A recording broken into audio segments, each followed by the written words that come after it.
But I tell you the truth, there's always something, always something. Y'all excuse the beard. I just woke up not too long ago. Haven't combed it yet. Put some moisturizer in that thing. But I tell you the truth, there's always something we have to deal with in this life. So y'all know I got my old school Jag. It's my little investment. You know, I forgot how much I paid for that car. 22? I can't remember. 22 or something like that. I've had it for a little bit over a year, maybe 2 years. You know, it all runs together for me. I think probably like 2 years I've had this car, maybe a year and a half. And with these cars, like these old cars, if you leave one switch on, it'll drain the whole dang battery. You know, it's for when it came out, it was a popular, top of the model car and everything. But I left the switch on, but I didn't leave the switch all the way on. My dang battery drained, and it would not crank up. So I had to go get another battery. But the good thing is I had the warranty on it, so it didn't cost me anything, and they honored the warranty. So sometimes it's good to get those warranties. Sometimes they be scams. But the thing is, I didn't really have a way to get there because my mother-in-law, she has her car, but it's been sitting. It's drivable. But, when a vehicle has been sitting for so long, you know how it goes. I can get in, I can crank it up, but I need to air the tires up and stuff like that. She doesn't really drive. So my wife, she has her van, and she does what she does. And then you may say, well, what about the Suburban? You got the Suburban Big Sailor. Well, I tell you, if it ain't one thing, it's another one. The transmission went out in the dang Suburban. Yeah, the transmission had went out. And this was a few weeks ago. I was over at the property working and then coming home. And, the property is really literally right around the street. It takes like 15 seconds to walk there. So I drive around. I drive around sometimes, because I have stuff in there and my tools and stuff like that. So how you doing? Taking a walk?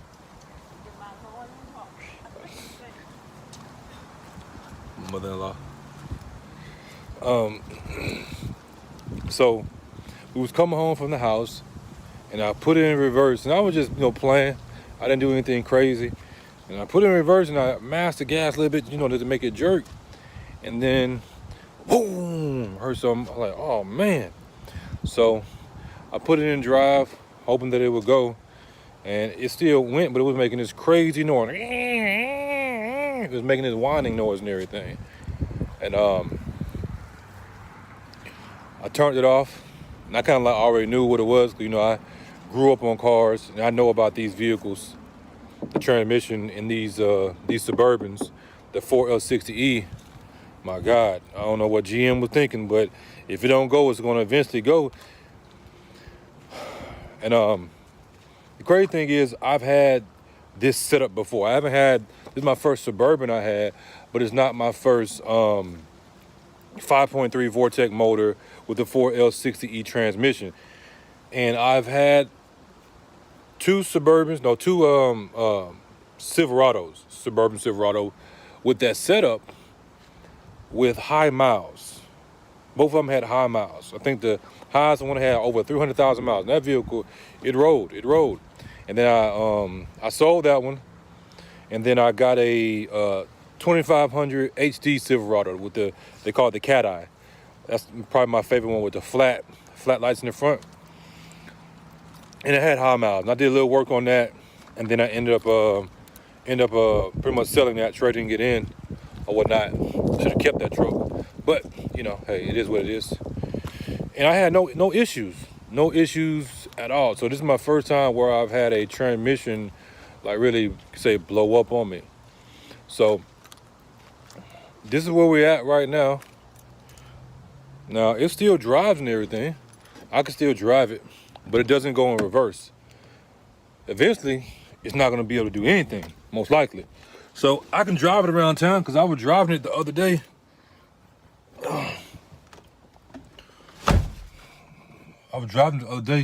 Because I had to go get that battery, I had to go to the store and do some other things. So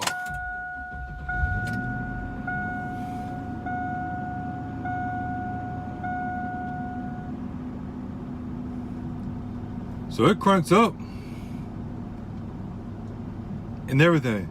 It'll shift, but when you shift it, what will happen is it'll like, and you get to let off the gas, and then it'll shift out.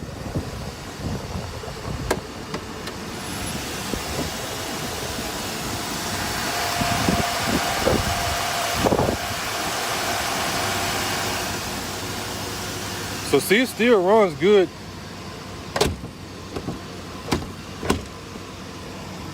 Cranks up, nothing wrong with that.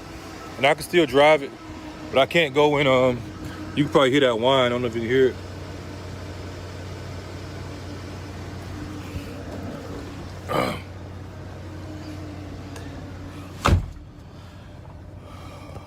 But yeah, it'll drive and everything. I just can't put it in reverse. So what's the plans with it? I have it listed for sale. I paid $1,500 for the vehicle, and I've gotten, you can say I got my money out of it, because, you know, I use it as a work vehicle, everyday vehicle and everything. So with the work that I've got out of it and the money I'm going to make from the work that I did, which is, you know, the property and everything, you can say that I got my money out of it or whatnot. Usually you can probably, if you do it right, you can get double, triple, quadruple your money out of a vehicle. And I said it because of my previous vehicles. They had high miles and I got my money out of them. Just like the Jag. I've gotten the value out of that vehicle, and that's a asset, because I can sell that vehicle right now for the price I paid for it, or most likely sell it for more money to make a profit. So when you understand the game, you understand the business game and everything, you can do stuff like that. And that's what I want y'all to understand, what I want you to see. So I paid $1,500 for this vehicle. I got it listed on Facebook Marketplace for $18. Now you may say, well, why'd you have it listed for $18 when you paid $15 for it? Because you always want to leave yourself a little bit of room for negotiation. If somebody comes in and make me an offer for $1,000, I'll take it. But you may say, well, why would you take $1,000 when you paid $1,500 for it? Because that's just business. You don't want to sit in the vehicle too long, because, you know, you're trying to be greedy or whatever, or trying, you know what I'm saying, milk everything out of it, when you could have sold it and moved on and got something else. Remember, I got my money out of this vehicle already. Now, like I said, I usually get more out of it, but hey, you know, it is what it is. I can still drive it, so I'm still getting value out of it. So you take that $1,000 and then you go reinvest it. I can go get something else that will run and I can drive and stuff like that. Or I take that money and I will put it somewhere else. So I'm not really taking a loss. It may seem like I'm taking a loss, but I'm not really taking a loss. Because like I said, I paid $15 for it. I got it listed for $18. Somebody brings me $1,000, then I'll take $1,000. Somebody could probably bring me more or less. It just depends on the situation. And then I'll go ahead and move it and take that money and reinvest it. Rather than getting another vehicle, another, you know, daily vehicle, or, you know, putting that money somewhere else so it can make me some more money. Now, if I don't sell it, I'm going to fix it up, finish fixing it up like I need. As y'all be seeing when I do my videos, the back glass is broken. It was already like that when I bought it. Needs a front glass. Needs a little bit of suspension work. You know, it's an older vehicle, nothing major. And drop the transmission in there. Fix the front end where it's where it was wrecked at or whatnot. And slap a nice little paint job on there, go back white. And either sell it like that because tax time is coming up. So that will obviously give me even more money because you can charge more during tax time.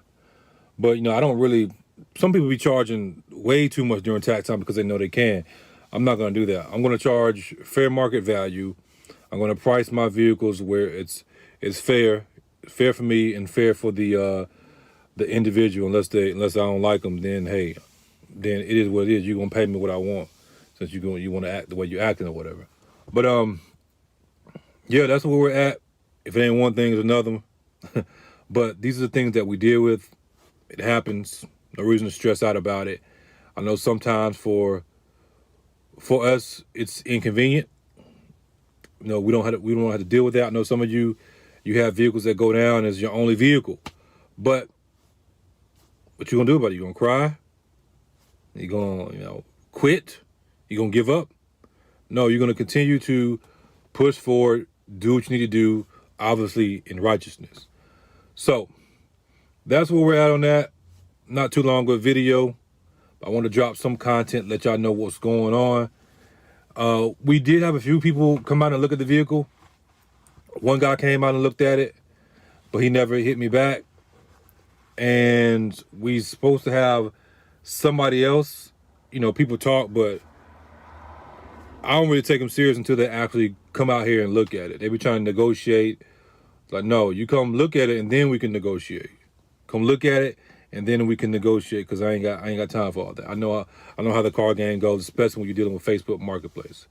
Because you'll be on there and you'll be talking to these people, answering all these questions, and then they won't even never show up. So you wasted time where you could have been using that time for something else.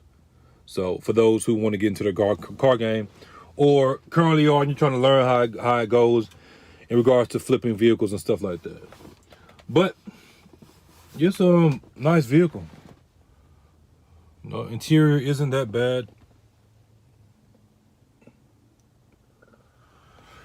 But yeah, I'll let y'all go, and I'll keep y'all updated on what's going on.